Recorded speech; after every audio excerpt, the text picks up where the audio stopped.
Caiaphas begins again. Jesus, your silence is exhausting. I know of your good works, only unfortunate. My people have told me almost unbelievable stories of your deep love and compassion. I want you to know, I know you are a good person, that you mean well. That's what makes it so hard to understand. Caiaphas walks over to Jesus, seeing his condition, touches his swollen face with pity. It's obvious that you have chosen to be silent.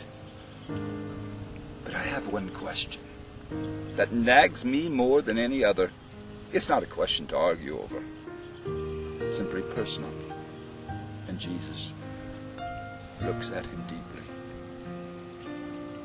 Why, Jesus? Why did you let us arrest you tonight? Why didn't you slip away to safety? Wouldn't it be better to hide and live? Jesus speaks. Do we live? If we live in fear, if we hold truth and become threatened, should we let it go? If truth is lost, what remains? Living for me is taking a stand for truth. I could not quit tonight because I was afraid. As the soldiers came, running for life became less important than standing for truth.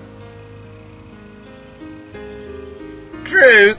You speak of truth, Jesus. Can there be more than one truth? You challenge your own heritage, a tradition of over 1,000 years. And your truth suddenly says everything should be different. God is truth. A truth that can be experienced. To focus on truth is to focus on knowing God.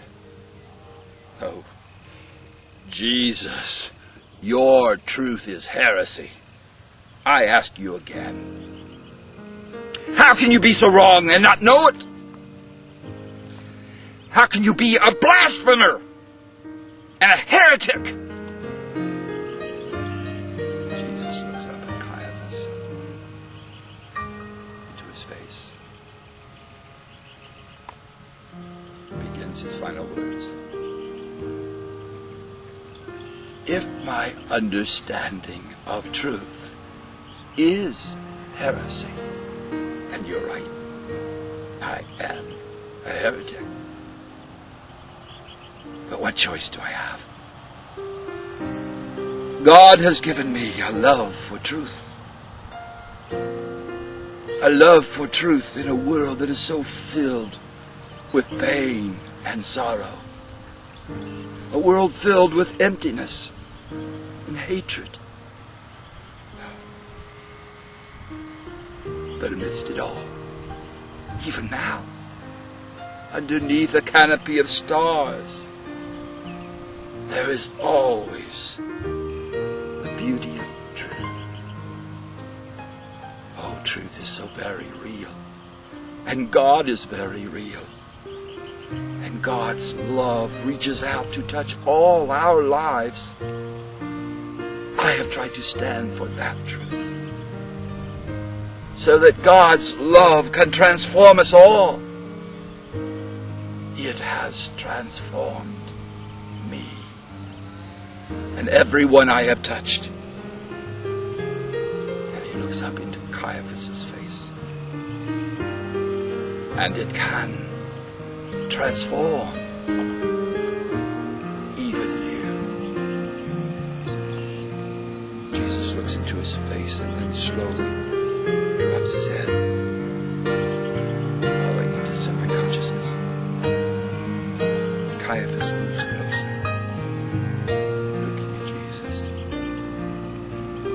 and says, Jesus, you are going to die.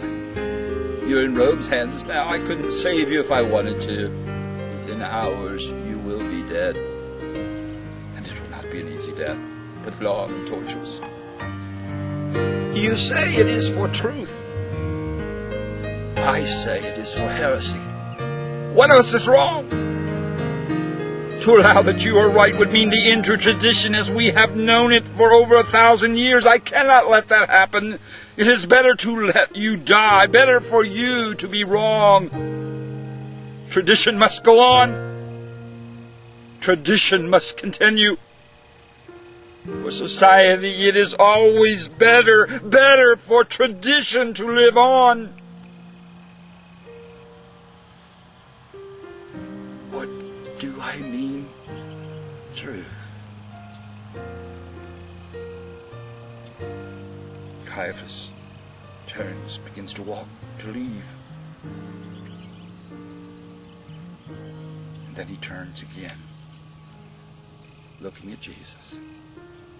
Goodbye, Jesus. It's over. It's over. Your ministry is done. And no one will remember. No one will remember what you call a stand for truth. No one. He looks at Jesus and then he turns and looks out to the distance. No one looking out over the vast left audience. No one looking out at the right audience. No one will remember looking back at Jesus. This Galilean. He stares at Jesus and then turns, and Caiaphas exits.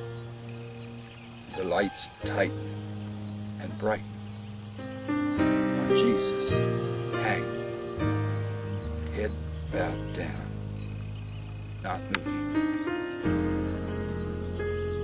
Finally, the lights